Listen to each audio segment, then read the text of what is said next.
La silla que se mece sola. Hola Raptor, te comparto esta historia de la vez que encontré una silla en una casa. La silla se mecía sola, como si una mano invisible la empujara suavemente. Cada vez que estaba frente a ella, mi respiración se detenía del asombro al ver cómo aquel mueble antiguo respondía a mis preguntas, revelando secretos que jamás debí haber conocido. Mi nombre es Marcos y siempre he sido una persona con grandes objetivos para llegar a lograr todo lo que me ambicionaba en la vida. Mi rutina en la ciudad estaba llena de acciones que me hagan realidad mis sueños de riqueza y poder. Pero todo cambió cuando recibí una carta inesperada. Había heredado una antigua mansión colonial en un pueblo remoto. Desde muy niño, mis lecturas me llevaron a entender que la ambición podía ser el motor de mi vida. Era algo que perfeccioné y llevé al máximo, tanto que me abstraía en ese tipo de conocimiento que acumular riqueza se convirtió en mi objetivo principal y mi obsesión constante. La codicia despertaba todos mis sentidos. Asistía a seminarios de finanzas y desarrollo personal y leía todo lo que podía sobre cómo alcanzar el éxito. Me enseñaron que, para conseguirlo, debía dar riendas sueltas a mis ambiciones y aprovechar cualquier oportunidad sin importar los medios. Un día, mientras revisaba mi correspondencia, encontré aquella carta proveniente de Nueva Orleans. Era de un tribunal que me informaba sobre el fallecimiento de un tío abuelo dedicado al negocio inmobiliario. Me anunciaban que había heredado una propiedad en las afueras de esa ciudad y que era urgente mi presencia allí. Organicé todos mis asuntos en Colombia y llegué a Estados Unidos hasta el sector donde, según la carta, estaba ubicada la residencia de mi tío abuelo. Resultó ser una mansión en una zona de alta plusvalía, rodeada de casas históricas de entre el siglo XII y XIII, y formaban parte del vecindario francés de la ciudad. Un abogado, cuyos pocos cabellos luchaban para mantenerse en su lugar, me esperaba para mostrarme la casa, sus muebles y enseres, y al final entregarme la propiedad. Recorrer la primera planta fue un gran desafío debido a su tamaño, así que decidimos abreviar el recorrido de la segunda y la tercera, que prácticamente, según él, eran iguales, pues las más de 2 habitaciones, junto a sus salones, salas de estar y áreas comunes, estaban dispuestas de manera similar. Yo había ido con cierta incredulidad a recibir esa herencia, pero pronto me convencí que aquella casa era perfecta para mí. Sin duda, en ella sí cabía mi ego. ¿Qué cambio tan radical había dado mi vida? De inmediato puse a la venta mi lujoso departamento en Colombia, pues ahora era el dueño de una mansión con 2 hectáreas de jardines, una caballeriza y un bosque de frondosos árboles a su alrededor. En los 2 días posteriores, descubrí que tenía un ático lleno de muebles, probablemente desechados por estar pasados de moda. Decidí vaciar el lugar por completo. Los llevé a una galería en la ciudad y los vendí en lote a muy buen precio. Los pocos que me quedaron los organicé en lo que parecía un granero. Cuando despejé todo el espacio y traté de mover un perchero, se abrió una pared falsa que me condujo a una estancia con una sola silla mecedora en el centro. Su acabado era excelente y me invitaba a sentarme, especialmente con los dolores de espalda que había comenzado a sentir por el intenso trabajo de los últimos días. Me senté en la mecedora y era verdaderamente confortable. Me recosté y estuve pensando un buen rato, sopesando lo bueno y lo malo de tener ahora esta propiedad. En el momento en el que pregunté en voz alta si valía la pena quedarme en este lugar, la silla se movió una vez sin que yo interviniera. Confieso que me sorprendió aquel evento. La estancia tenía una pequeña ventana al exterior, pero estaba cerrada y no había posibilidad de que hubiera entrado una ráfaga de viento para mover la mecedora. Repasé lo sucedido y concluí que, misteriosamente, la silla había reaccionado a mi pregunta. Quise probar mi teoría y le pregunté: ¿fue feliz mi tío abuelo mientras vivió aquí? Al instante la silla se meció 2 veces. Yo ni siquiera estaba cerca de ella. Era un hecho. La silla respondía a mis preguntas. Entonces le hice una pregunta para diferenciar el sí del no. Le pregunté: ¿eres una silla encantada? Y esta se movió una sola vez. Confirmé que un solo movimiento era una respuesta afirmativa. A estas alturas ya tenía la piel de gallina, pero mi ambición me llevó a pensar que podía usar esto a mi favor, sin pensar en un momento si habría consecuencias de ello, o si tendría que pagar algún alto precio por aquella enorme y misteriosa ventaja que me daba el destino. Estábamos en agosto, por lo que le pregunté, ¿es posible que en el invierno lleguen lluvias fuertes y granizadas? Me respondió de inmediato que sí, meciéndose solo una vez. Vaya descubrimiento, la silla podía predecir cosas, así que se me ocurrió hacer una prueba, preguntándole sobre las carreras de caballo del Derby National. El método era sencillo, pregunté si cada caballo ganaría hasta encontrar la apuesta segura. Luego fui al hipódromo y para asegurar ganancias mayores, solo aposté al ganador. Ese día me reconocieron como el apostador más afortunado, con 11 aciertos, uno por cada una de las 11 carreras de esa jornada. Esa noche me acosté a dormir satisfecho y emocionado por el dinero obtenido, pero tuve unas pesadillas espantosas.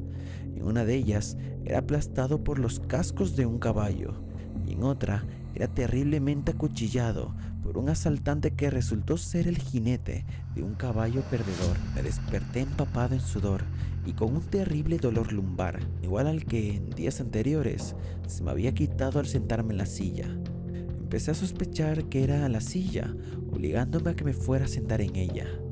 En las siguientes semanas me di a conocer como consultor en asuntos de la bolsa de valores. Lo peor fue cuando anuncié como ganador de una de las elecciones locales a un candidato soso que no tenía muchas posibilidades.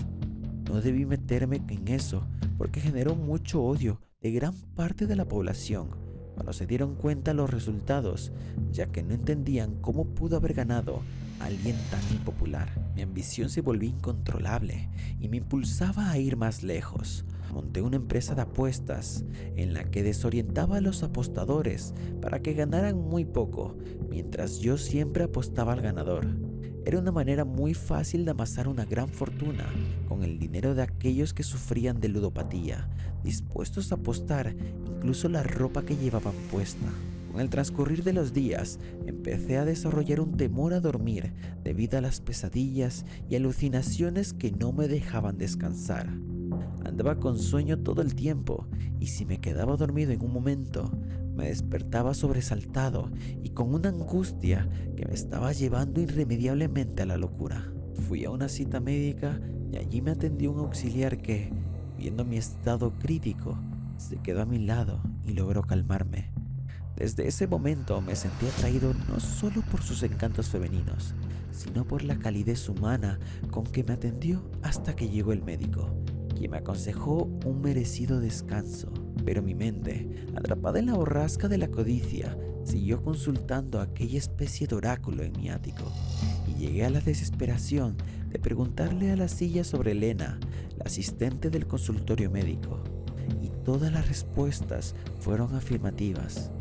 Mi estado de ánimo cambió de manera brusca. Había en mi cabeza espacio para el amor y me puse a la tarea de conquistar a ese ser por quien por primera vez sentía cosquillas en el estómago y aceleraciones inusuales en mi corazón. Creí que esa era mi oportunidad para ser feliz.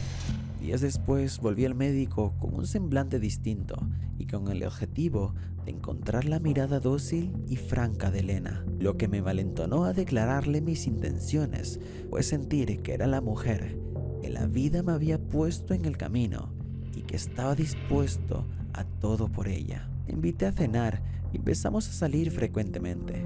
Cuando llegó el día en que le pregunté por su decisión sobre formalizar nuestra relación, su semblante cambió. Explicó que ya alguien le había hablado en los mismos términos, pero sin motivo aparente. Había desaparecido de su vida sin dejar rastro. Le daba miedo una nueva relación, pero estaba dispuesta a intentarlo conmigo. Inmediatamente la agasajé con una sorpresa que había preparado: música, flores y una sortija que le obsequié como prueba de mi amor. Amor y ambición, revueltos, son dañinos para el cuerpo y el alma.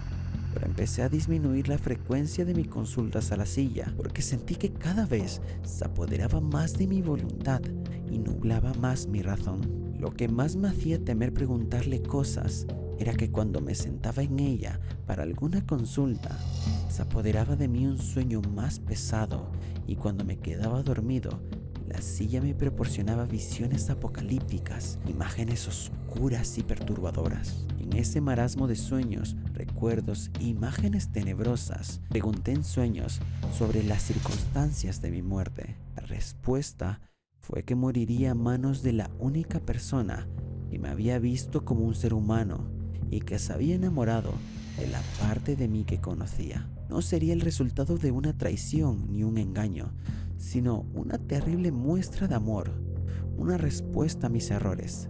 Sería un castigo por haber usado la silla solo para obtener ventaja, sin hacer buenas obras por nadie. Sería la consecuencia de mis equivocaciones y de no incluir a nadie en mis sueños de grandeza, ni siquiera a la persona que decidí amar. Una vez despierto, y para confirmar la fatalidad que la silla me había anunciado, ratificó que mi muerte sería el resultado de mi absurda interpretación del destino, centrada únicamente en la acumulación de riquezas, sin siquiera pensar en algo tan simple como alimentar a un gato. Queriendo burlar mi suerte y echada, comencé a volverme maniático con mi seguridad, evitando dejar cabos sueltos que pudieran sorprenderme. Todo estaba en orden, excepto mi mente, que deseaba amor, riquezas y un cúmulo de satisfacciones a cambio de nada, sin pagar el justo precio de las buenas cosas. Solo trataba de alimentar el monstruo que me perseguía, a veces vestido con el amor puro de Elena, y otras veces en los andrajos de una ambición desaforada e insaciable. Mi mente, acostumbrada a conseguirlo todo, comenzó a aconsejarme una retirada temporal en busca de una segunda oportunidad. Decidí huir de la mansión y de aquel lugar y llevarme a Elena conmigo. Aquel día fui a recostarme en la silla para aliviar mi espalda dolorida. Un grave error. Una fuerza sobrenatural me ató a la silla.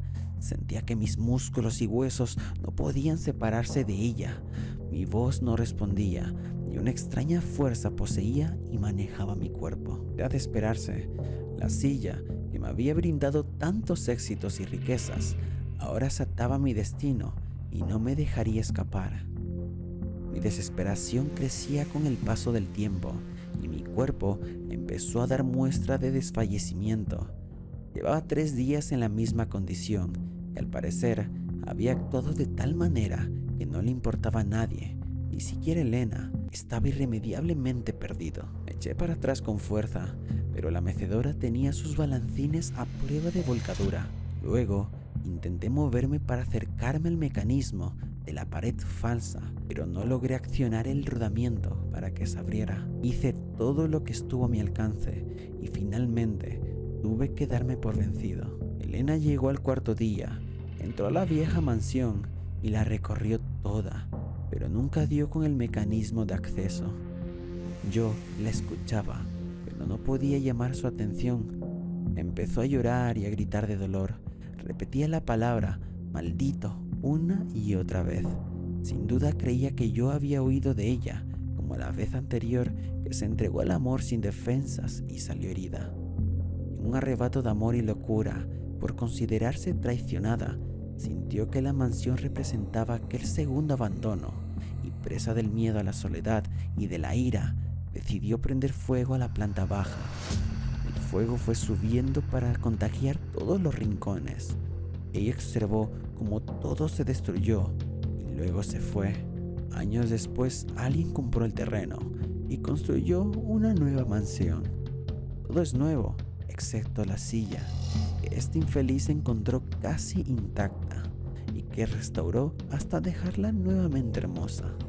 El primer día que se sentó, me apoderé de su cuerpo y le hice escribir este email. Sí, ahora soy yo quien sabe todo sobre el presente y el futuro, pero ¿de qué sirve si existo en la eterna soledad?